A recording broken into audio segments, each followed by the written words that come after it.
কি হোমমেড ফুচকা নাকি?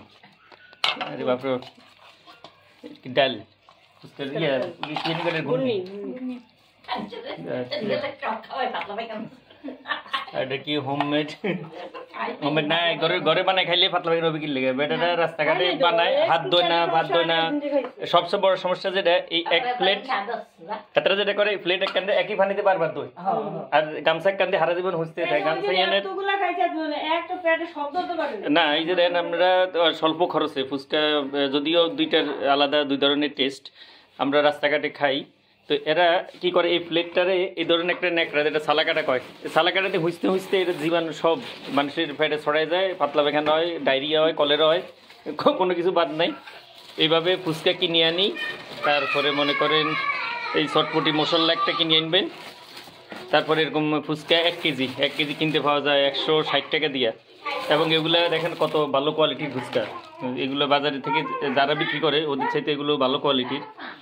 এরকম আপনারা 160 টাকা দিয়া কিংবা 150 টাকা দিয়া এরকম 1 কেজি পাইবেন। 1 কেজিতে কয়টা? 300 টাইব না? চিন্তা করেন, 300 মনে করেন 300 হইলো, আর ডাইলের কেজি কত? 70 টাকা। আর এমনি আমরা অরিজিনাল তেতি আজকাল দিয়ে তারা তেতি দেন না, কি দিয়ে জ্বালা বানায়, মানে কেমিক্যাল দিয়ে বানায়, এগুলো খাইয়ে রাস্তাঘাটে মানুষের পেটে সমস্যা হয়। তারপরে একবারে স্বল্প খরচে এনে হইলো কত? 160 টাকার ফুচকা 300-350 পিস, চিন্তা করেন। আর বাজারে 40 পিস, 8 পিস দেয় না, 7-8 পিস থেকে 10 পিস নেয় 40 টাকা। তো সেটাও বড় কথা না, বড় কথা হলো পরিষ্কার পরিচ্ছন্নতা, হাইজেনিক। আর ইয়েনো দেন আমগো একবারে অল্প খরচে 1 কেজি বুট কিনে আনছি, আর সাথে এটা লোক কি দিছে?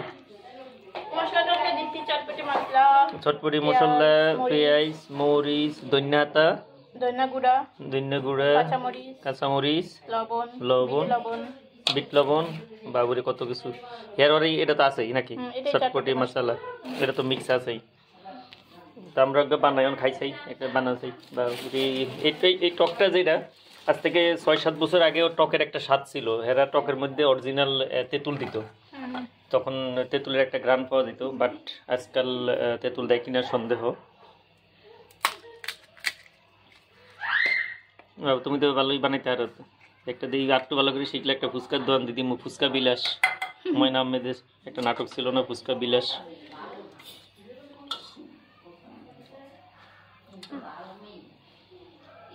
এই দেন ঘরে তৈরি হোমমেড, হ্যাঁ ঘরে তৈরি হোমমেড ফুচকা।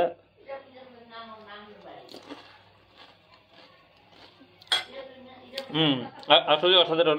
বিশেষ করে ফুচকাটার স্বাদ কিন্তু হয় টকের কারণে, এই টকটা খুবই এক্সিলেন্ট হয়েছে। টকটা কি দিয়ে বানানো হয়েছে?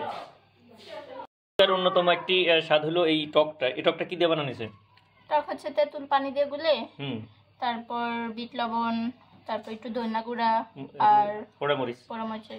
ও আচ্ছা, তাহলে আমরা এখানে কিন্তু আমরা সরাসরি তেঁতুল ইউজ করছি, তেঁতি কিংবা তেঁতুল। তো এগুলো খাইলে আপনি বুঝতে পারবেন যে এটা গ্রানটা, তেঁতুলের যে গ্রানটা, এই টকটা যত ভালো হয় ফুচকা মূলত তত টেস্ট হয়। আজকাল বাইরে রাস্তাঘাটে যে ফুচকাগুলো খায় ওরা কি ইউজ করে আল্লাহ মাহবুদ জানে, তেঁতুলের কোনো গ্রান পাওয়া যায় না। তাহলে যদি রাস্তাঘাটে রোগ জীবাণু থেকে কিংবা পেটের অসুখ থেকে রক্ষা পেতে চান, ঘরে তৈরি ফুচকা খান, নাকি এই স্লোগান। ফুচকাগুলো চেহারা সুন্দর মাশাআল্লাহ, বাজারে যে হেরা এত সুন্দরগুলো দেয় না, এরা দেয় হলো বাঙ্গা চূড়া ফোড়াগুলা। হ্যাঁ দেখছেন, অল্প টাকায় এই গ্রেডের মাল খাইবেন, পেটে সুস্থ থাকবেন। আর বাজারে 30 টাকা দিয়ে খাইবেন, ডাক্তারে 300 টাকা দিবেন, চিন্তা করেছেন। ফুচকার সাথে এই দেন, ফুচকার সাথে ওরসালাইন ফ্রি। হোসাম যাওয়ার সময় ওরসালাইন নিয়ে যাবে নাকি? না লাগবে না, এরপরে এটা ঘরে তৈরি।